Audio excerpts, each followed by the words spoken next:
Bolehkah kita doakan orang yang buat zalim dengan keburukan? Boleh. Kalau ada ustaz kata tak boleh doa keburukan, mujutik telinga ustaz tu. Nabi doa dua. Satu, doa yang baik kepada musuh-musuh dia.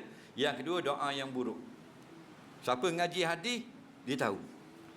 Kalau jahil, tak tahu. Nabi dua doa. Ada orang buat uduh ke dia, dia doa yang baik. Ada orang buat uduh ke dia, dia doa yang jahat. Faham lagi? Dah banyak Nabi doa yang baik.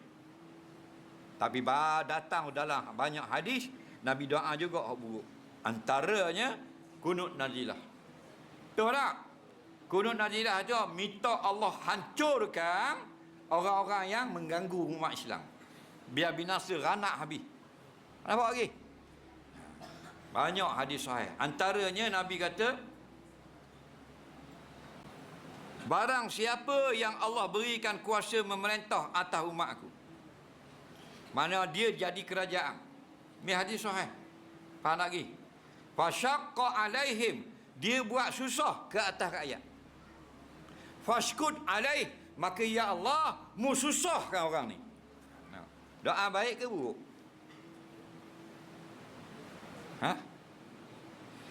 Satu riwayat lagi, fa'alaihi bahlatullah,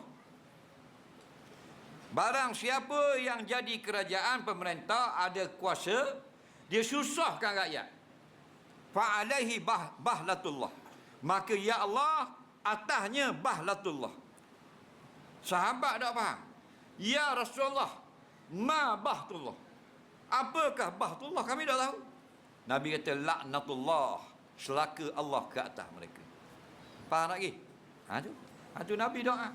Siapa yang Allah beri kuasa, dia tak sedar ke diri, dia jadi sombong, menyusahkan rakyat, semoga Allah laknat orang itu.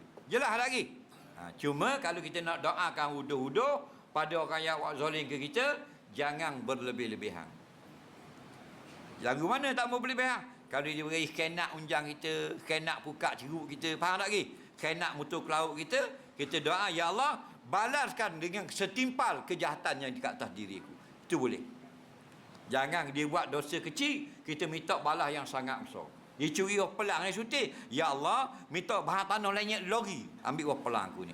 Hukumnya haram. Kenapa? Tidak sepadang dengan kesalahan yang dilakukan. Jelas lagi?